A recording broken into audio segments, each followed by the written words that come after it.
Antes de você criar uma opinião sobre Exu, você precisa saber quem ele é.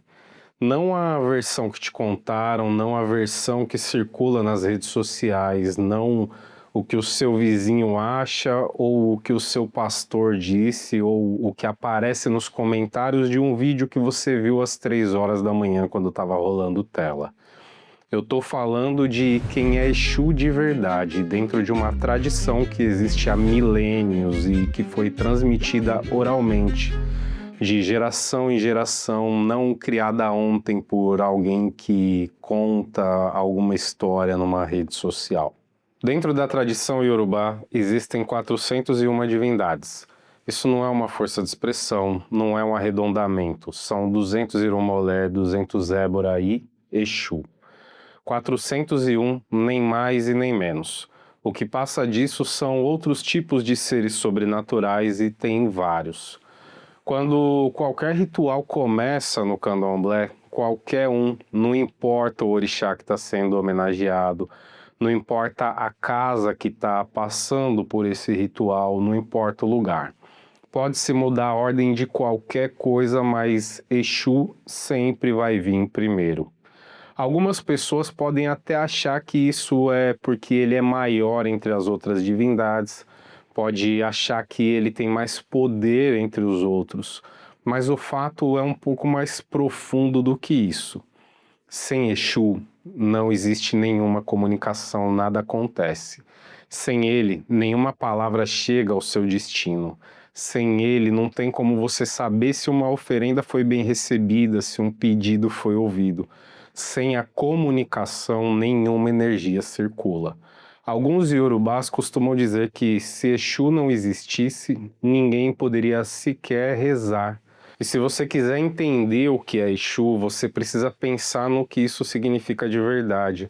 Antes de qualquer oração, antes de qualquer ritual, antes de qualquer movimento em direção ao sagrado, é preciso entender que Exu precisa estar presente. Não como um guardião de portão, mas como o próprio princípio da comunicação. Consegue perceber a diferença? Mas quem é Exu, afinal? Essa pergunta parece ser bem simples, e é exatamente aí que a maioria das pessoas erra, tentando dar uma resposta simples para uma existência que não cabe numa simplificação. Exu é um, ao mesmo tempo em que Exu é vários. Ele está em tudo e em todo lugar, em todo tempo. Não existe um lugar onde Exu não esteja, onde ele não possa estar. Não existe um momento em que ele não possa agir. Não existe uma fronteira que o limite da mesma forma que as fronteiras nos limitam. E aqui você precisa pensar com muita clareza, porque esse é o ponto central de tudo. Exu não é bom. Exu não é mal. Exu é Exu. Exu é. Simples assim. Dentro da cosmologia iorubá existe a dualidade em tudo, mas não da forma como as pessoas estão acostumadas a ver em outras tradições religiosas. Existe o contraponto do que é certo e errado, moral e imoral, mas isso perpassa os nossos próprios conceitos, extrapola a visão de dualidade pelo ponto de vista da conveniência de quem quer avaliar o caráter de determinada ação. Não há uma guerra cósmica entre forças do bem e forças do mal. Não há um lado luminoso e um lado sombrio se combatendo pela alma do mundo. Exu não representa nenhum desses lados, porque esses lados não existem da forma como eles foram descritos para você. Exu está a serviço de Eledumare, o Criador, o Senhor Todo-Poderoso dentro da cosmogonia iorubá. E para cumprir essa função, ele carrega todas as características que essa missão exige: onipotência, onipresença, onisciência. Não como títulos honoríficos, mas como faculdades reais que explicam como ele opera. A onipotência de Exu não é sobre força bruta, sobre demonstração de um poder extraordinário que supere todos os outros seres. É sobre a capacidade de agir em qualquer nível de existência. A onisciência não é sobre saber tudo como se ele fosse um banco de dados infinito. É sobre a percepção de causa e efeito que atravessa planos que nós não conseguimos acessar. E a onipresença, essa talvez seja a mais importante de todas. Não é sobre estar em muitos lugares ao mesmo tempo. Ela é a faculdade de transitar livremente pela existência e, por que não, pela inexistência também. Enquanto você e eu estamos presos às leis do nosso universo, espaço, tempo, causalidade, a sequência de passado, presente e futuro, Exu não está preso a essas mesmas limitações. A comunicação está sempre a serviço do princípio criador. Por isso, Exu não tem limitação. Eu sou o Ogan Leandro do Farol Ancestral e eu quero que você entenda uma coisa antes de continuar assistindo esse vídeo. Tudo que eu vou te dizer aqui é só a primeira parte do que você deve saber sobre Exu para não ficar preso em ideias erradas sobre esse orixá.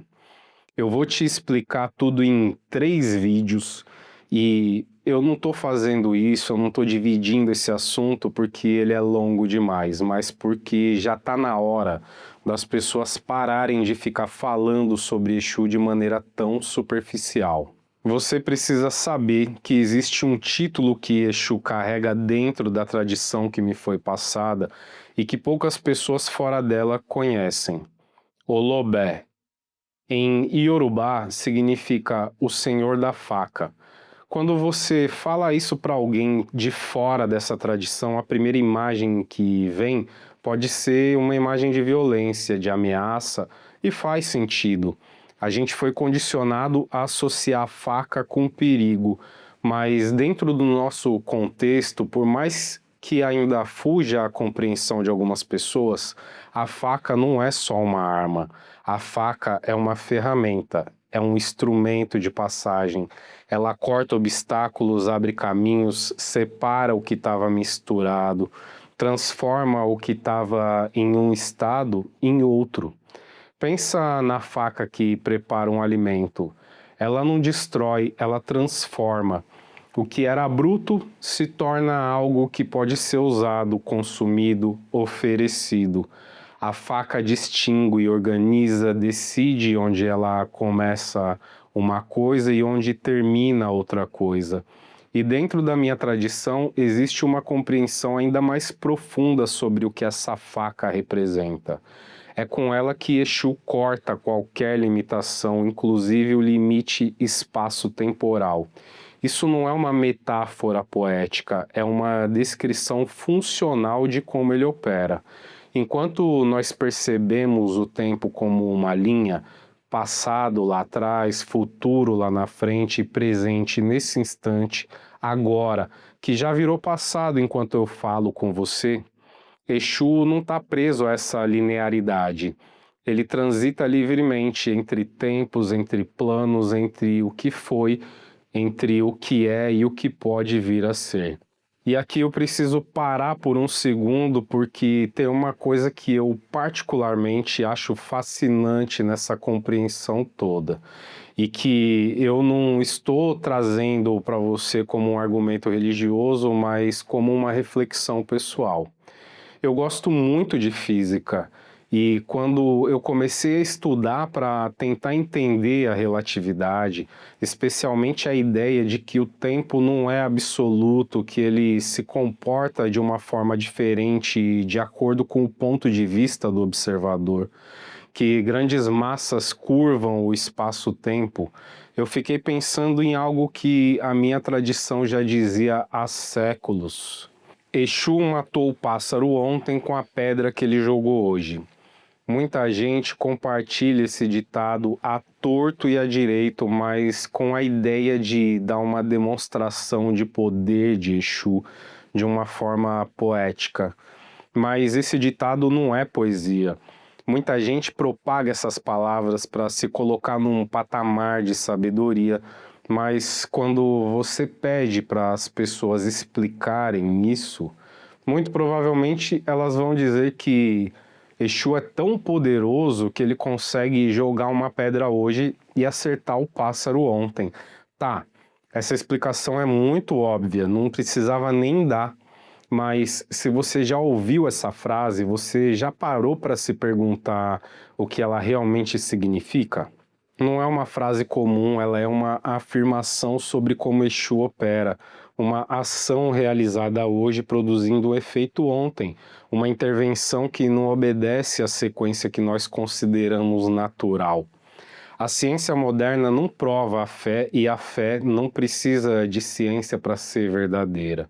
Mas é curioso, e eu acho mais do que curioso, eu acho bonito que modelos desenvolvidos no século XX para explicar o comportamento do universo físico ecoem em linguagem matemática algo que a minha tradição já expressava numa linguagem ancestral. A tradição iorubá já sabia que o tempo não é uma linha reta, que existem forças que não obedecem à causalidade que nós conhecemos, que há agentes capazes de operar além das limitações que definem a experiência humana. E colocou tudo isso num ditado de algumas palavras. Exu matou o pássaro ontem com a pedra que ele jogou hoje. Você muito provavelmente não tem noção do real poder que seria necessário para dilatar a linha espaço-temporal e realizar um feito desses. Mas vamos voltar para um ponto que ficou no ar lá no começo. Exu é um entre os 401 orixás. Mas o que isso significa na prática? Por que ele vem antes dos outros? É uma hierarquia de poder? É status? Não, é função. Dentro da lógica da nossa tradição, existe uma ordem que não é arbitrária. Existe uma razão para que cada coisa aconteça na sequência que elas acontecem. E Exu vem primeiro porque ele é o princípio que torna possível toda e qualquer outra coisa. Sem comunicação não existe ritual. Sem passagem não existe conexão entre planos. Sem o princípio do movimento, nada se move. Exu é esse princípio, é o verbo, é a ação. Ele não é um porteiro que você precisa subornar para entrar. Ele é o que torna possível que exista uma porta. E existe uma diferença enorme entre essas duas coisas. E essa diferença é exatamente o que define como você entende o que ele é. Quem entende Exu como um porteiro teme o que acontece se ele não for agradado.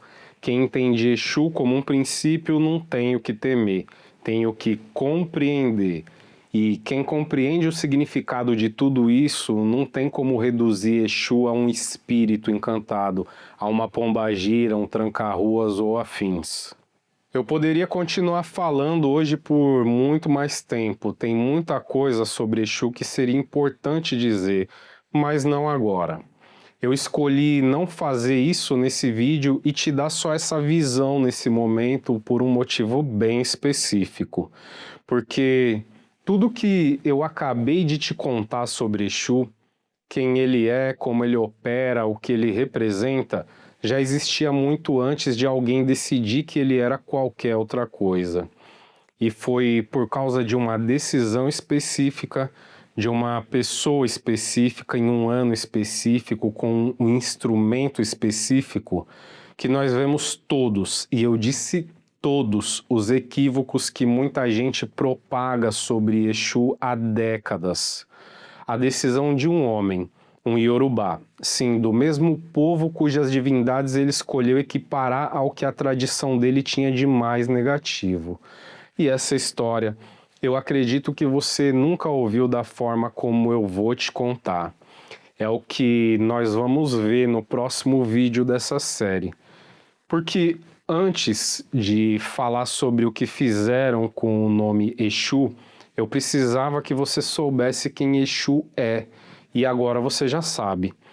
Eu sou Ogan Leandro do Farol Ancestral e eu te pergunto, o que você sabia antes sobre Exu, antes desse vídeo, e o que mudou agora, depois desse vídeo?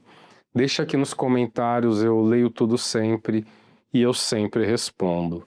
Foi um prazer enorme estar aqui com você hoje, te aguardo no próximo vídeo. Axé!